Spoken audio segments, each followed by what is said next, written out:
നമസ്കാരം, ഭാരത് ലൈവിലേക്ക് സ്വാഗതം. മേയറും KSRTC ഡ്രൈവറും തമ്മിലുള്ള തർക്കം പുനരാവിഷ്കരിച്ച് പോലീസ്.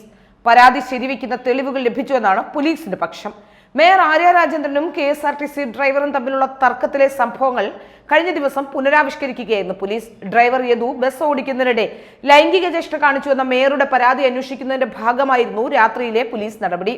മേയറുടെ പരാതി ശരിവെക്കുന്ന തെളിവുകൾ ലഭിച്ചുവെന്നാണ് പോലീസ് പറയുന്നത്. സംഭവം പുനരാവിഷ്കരിച്ചതിലൂടെ KSRTC ഡ്രൈവർ യദു ലൈംഗിക ചൊവ്വയുള്ള ആംഗ്യം കാണിച്ചതിന്റെ തെളിവുകളാണ് ലഭിച്ചതെന്നാണ് പോലീസ് പറയുന്നത്.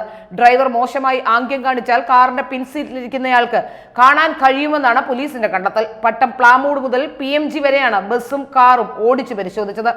സംഭവം നടന്ന രാത്രി സമയത്തായിരുന്നു പരിശോധന. KSRTC ഡ്രൈവർ യദുവിനെതിരെ നൽകിയ പരാതിയും മേയർ ആര്യ രാജേന്ദ്രന്റെ രഹസ്യമൊഴിയും രേഖപ്പെടുത്തി കഴിഞ്ഞു. ജുഡീഷ്യൽ 1ാം ക്ലാസ് മാജിസ്ട്രേറ്റ് കോടതി 12-ലാണ് രഹസ്യമൊഴി രേഖപ്പെടുത്തിയത്. ആദ്യം കന്റോൺമെന്റ് പോലീസ് അന്വേഷിച്ച കേസ് നിലവിൽ മ്യൂസിയം പോലീസാണ് അന്വേഷിക്കുന്നത്. ഏതായാലും മേയറിന്റെ ഈ പരാതി മേയർ പറഞ്ഞത് ശരിയാണെന്ന് വെക്കുകയാണ് ഇതിലൂടെ എന്നാണ് പോലീസ് പറയുന്നത്. ഏതായാലും ഇത് ശരിവെക്കപ്പെടുന്ന രീതിയിലേക്ക് കാര്യങ്ങൾ വരുമെന്ന് നമുക്കറിയാമായിരുന്നു.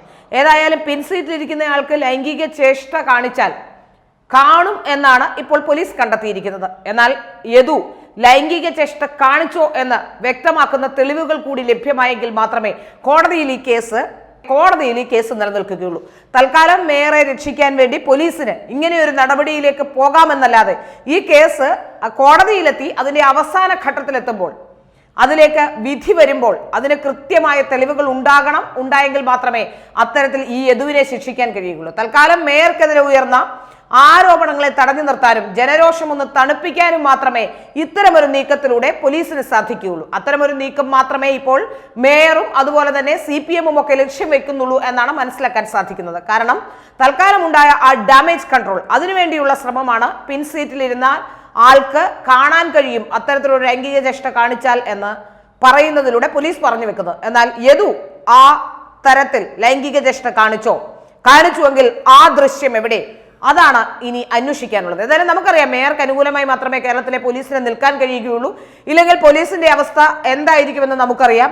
മേയർക്ക് അനുകൂലമല്ലാതെ ഏതെങ്കിലും തരത്തിൽ റിപ്പോർട്ട് വന്നാൽ അത് ആ റിപ്പോർട്ട് എഴുതുന്ന ഉദ്യോഗസ്ഥനും ആ അന്വേഷിക്കുന്ന പോലീസും ഒക്കെ ഇണ്ടംതുരുത്തിയിലേക്ക് മാറ്റപ്പെടുമെന്ന് നമുക്കറിയാം. അതുകൊണ്ട് തന്നെ പോലീസിന് അങ്ങനെ പോകാൻ കഴിയുള്ളൂ. അതുകൊണ്ട് പോലീസിന്റെ ഭാഗത്തു നിന്ന് നമുക്കൊന്നും പറയാൻ കഴിയില്ല. എന്നാൽ CPM ഇതിൽ കൃത്യമായി മേയറെ രക്ഷിക്കാനുള്ള ശ്രമം നടത്തുന്നുണ്ട് എന്ന കാര്യത്തിൽ സംശയമില്ല. കുഞ്ഞാവ മേയർ എന്ത് ചെയ്താലും മേയർക്കൊരു കുഴപ്പവുമില്ല, മേയർ മുന്നോട്ട് തന്നെ പോകും എന്നാണ് സോഷ്യൽ മീഡിയ അടക്കം പറയുന്നത്. ഏതായാലും അത് തന്നെ ശരിവെക്കുന്ന കാര്യങ്ങൾ ഇപ്പോൾ നടന്നുകൊണ്ടിരിക്കുന്നു എന്നാണ് വ്യക്തമാകുന്നത്.